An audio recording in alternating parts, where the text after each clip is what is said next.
Bonjour. Alors aujourd'hui, je vais vous faire un sujet sur un de mes amis que j'ai perdu récemment et qui s'appelle, je ne donnerai pas le nom de cet ami parce que j'estime que c'est personnel et puis qu'on n'a pas à divulguer des parties de sa vie et puis c'est pas cet ami, j'ai pas à donner l'identité de cet ami, mais les personnes de sa famille, qu'il connaissait, le reconnaîtront.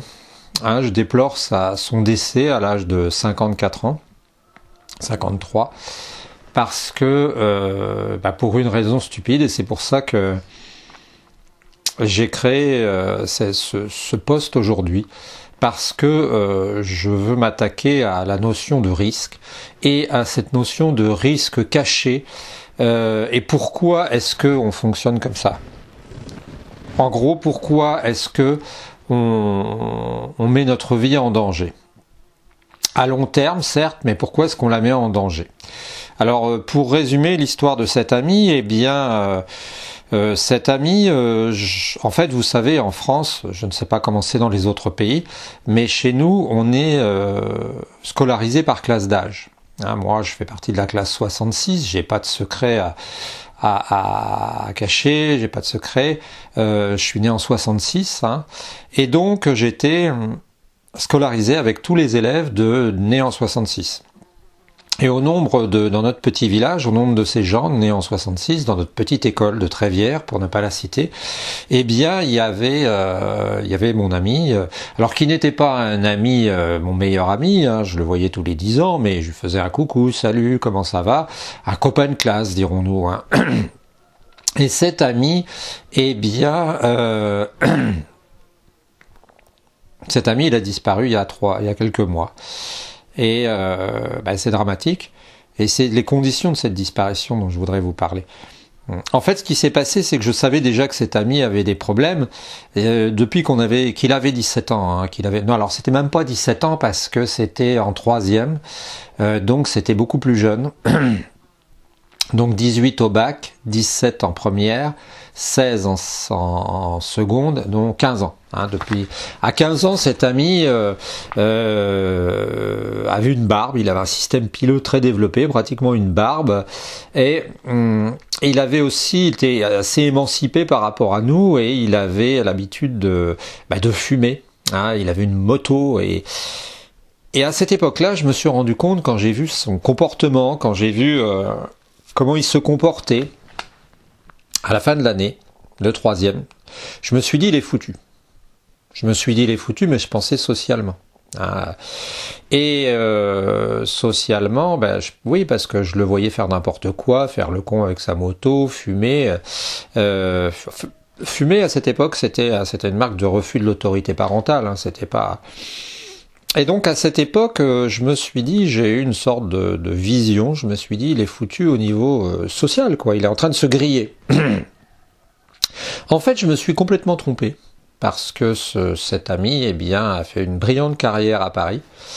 Il a rencontré sa femme, avec qui il a eu des enfants, et ça s'est très bien passé. Ils ont formé une famille formidable, et je m'étais trompé.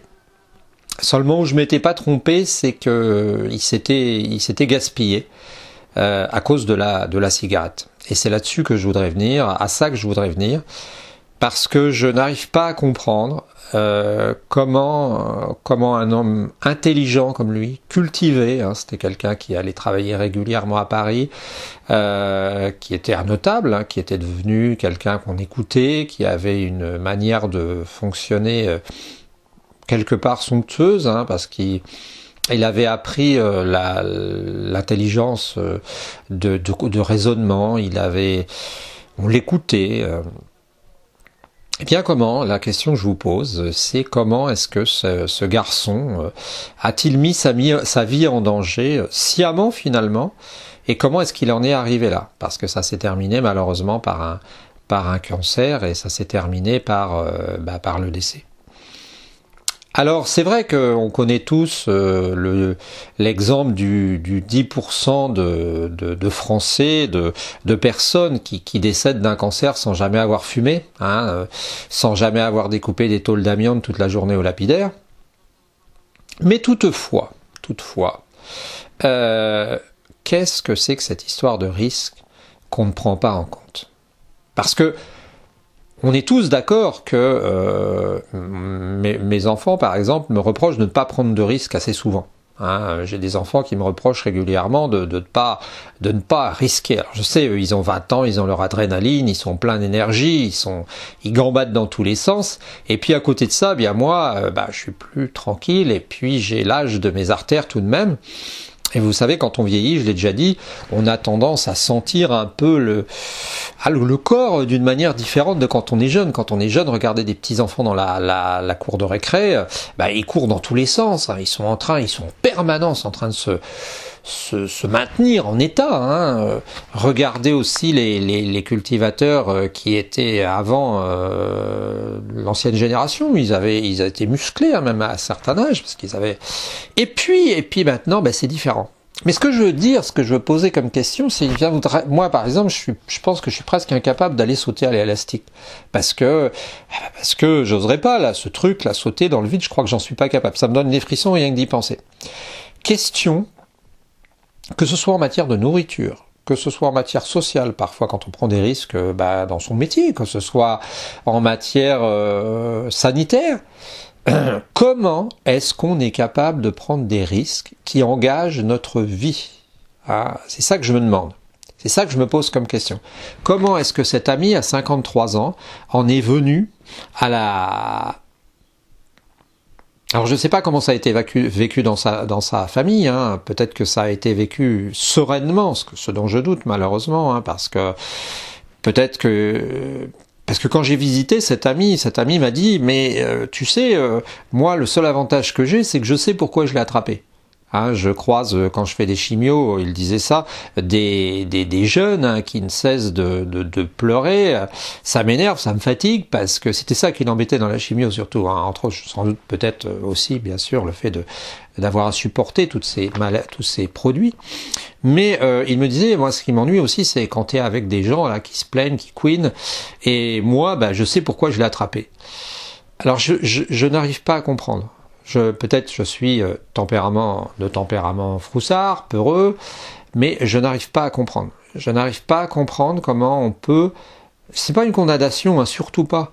C'est une demande d'explication, vous voyez, c'est une demande d'explication. Comment est-ce que quand on sait maintenant, j'en parlais avec un de mes fils, qui me disait oui, je connais telle personne et telle personne, ils n'ont pas fait attention à leur nourriture. C'est vrai que certaines personnes n'ont pas fait attention à leur nourriture et quand ils arrivent à 80 ans, quand on le voit, ils ont des problèmes physiques. Mais il faut bien prendre conscience que l'époque a évolué et que maintenant on est vraiment dans un milieu où nous sommes bien informés. Hein, dans les années 80, le sucre, c'était, on va dire, quelque chose comme qui vous faisait grossir, hein, qui dans le pire des cas allait vous mettre des bourrelets et puis allait faire que vous allez ressembler à ce qu'ils appelaient bouboule. Bon, voilà. Maintenant, qu'est-ce qui fait? Je vous pose la question, qu'est-ce qui fait que quelqu'un qui s'adonne à des comportements dangereux, de boire, fumer, etc., qu'est-ce qui fait qu'il le fait? Est-ce que c'est simplement la différence de temps? C'est-à-dire que est-ce qu'il considère qu'il a le temps? Est-ce qu'il s'imagine qu'il est costaud? Parce que cet ami avait eu un oncle qui avait eu un cancer du poumon, dans les mêmes conditions, qui était toujours la clope au bec. Donc moi je vous pose la question. J'aimerais bien que vous réagissiez, j'aimerais bien que vous m'expliquiez, j'aimerais bien que vous m'apportiez des éléments de réponse, parce que ça c'est très important. Comment est-ce qu'on est capable de faire ça? Alors je sais par exemple que les jeunes ont une sorte d'hormone, d'adrénaline, je ne sais pas comment ça s'appelle, peut-être de l'hormone masculine, la testostérone, et qui fait qu'ils sont chargés, ils se sentent capables de tout faire. Et c'est dangereux d'ailleurs, hein, j'en connais qui ont eu des comportements à risque. On rappelle à l'occasion que le nombre de morts chez les jeunes hommes est 4 ou 5 fois plus grand, entre 15 et 25 ans, parce que ils décèdent que les femmes, parce que ils décèdent, que les filles, parce qu'ils décèdent dans des comportements à risque. Mais, voilà. Alors moi j'ai pas de réponse. J'avoue que j'ai pas de réponse. Je suis peut-être un trouillard sur le baromètre du trouillard ici et puis ici le super risque-man. Eh bien entre les deux, moi je suis plutôt là. Hein, et ça m'a toujours paru évident qu'on prenait pas des risques démesurés. Maintenant j'aimerais bien que vous m'expliquiez. Parce que moi, j'ai pas la réponse. Voilà. Voilà ce petit sujet très court, mais qui demande des explications, qui demande qu'on m'explique, parce que j'avoue que je ne comprends pas. Voilà, c'était très court. Petit rappel de notre bougie. Je dédie cette émission à mon ami. Je ne donnerai pas son nom. Alors là, je ne vois pas le retour. Je suppose qu'on la voit allumée, la bougie de l'espoir. Et puis, je rallume pour me revoir. Je rappelle que mon écran de contrôle n'est pas branché sur... En fait, toute l'électricité est branchée sur mon écran de contrôle. Je ne me vois pas là, avec la petite bougie. Et puis, je vous demande ça. Voilà, répondez, commentez. Dites-moi, éclairez-moi. Parce que là, je ne comprends pas. Éclairez un peu. Alors, la chaîne continue d'avancer. S'il vous plaît, c'est commentez. S'il vous plaît, mettez un pouce pour indiquer que vous avez été intéressé par le sujet. Et s'il vous plaît, abonnez-vous parce que ça va nous aider à être référencés par YouTube et pouvoir continuer de traiter des nouveaux sujets. Ciao les copains.